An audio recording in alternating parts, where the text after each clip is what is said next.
quilts do tell a story. It really is an expression of me.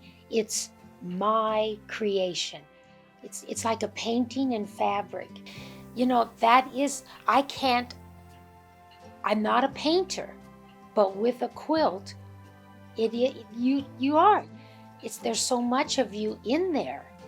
If you just take my life and I look at the quilts that I've made, I see a progression. At first I tied them because that's what Grandma Rhodey, did. And then I looked at Grandma Knorr's and she did all this hand uh, quilting, and the stitches were so tiny, and honestly they had like, I don't know, there's so many per inch. And I did make one really tiny little quilt like that, and I believe it was your quilt was one that when you were a baby, and I started to hand quilt and realized that if I continued on, you would not get that quilt until maybe I'd be done with it by the time you were married. My grandmother gave me a quilt where she used scraps or leftover stash from her daughter's sewing projects. And so when you look at that quilt, you see, oh, there's Aunt Dorothy's dress. Or, oh, yes, remember when you made a blouse like that for me. So, yes, some of those are very precious. I love history. Well, you think of the stories of the pioneers. A lot of those women would have been stitching in the wagon. You're so bored, and so you did that. And also for them, they needed the quilt, yes, to keep warm, but also when you think of their life, they didn't have very much. There is a story of a woman in Nebraska in the Sandhills.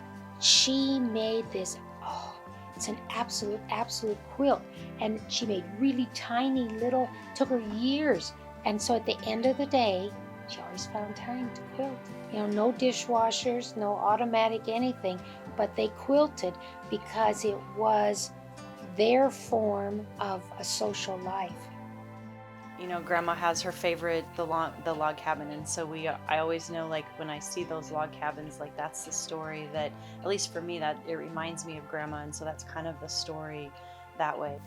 One thing I've tried to do or started to do recently is when we go on trips, I want to pick up fabric from each location, and it may not necessarily be like when we go to Colorado, it's not that I'm picking up mountain fabric, but it's something that I bought there, so that's kind of the story that I'm telling for myself through that. So the story through the fabric or the colors.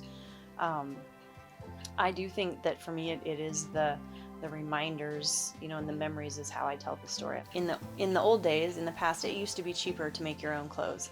It's not that way anymore. If you're really looking at saving money, you can just go buy something that looks like a quilt. And so I feel like it is art, and it is an expression of yourself or an expression of love, because you're taking the time to pick the fabrics, you're making the investment into that, you're taking the time to put it all together. And so yeah, I really do think now that it's a form of art that way, and it becomes functional that you choose to use that, because if I make a quilt, I'm going to use the quilt. So, but it's still, every time I look at it, it's like that feeling of, like, I don't know, just being proud of your creation or the artwork or something. So I totally think it's a form of artwork. I think for me, like, when I quilt, it's about me, and the biggest thing for me, I think I've learned, is to appreciate my creativity and try to release some of my perfectionism. And so as I'm making these quilts, when I first started, I'd be like, oh, the corners don't match up, this would never pass, like, I would never get a ribbon at the fair or whatever.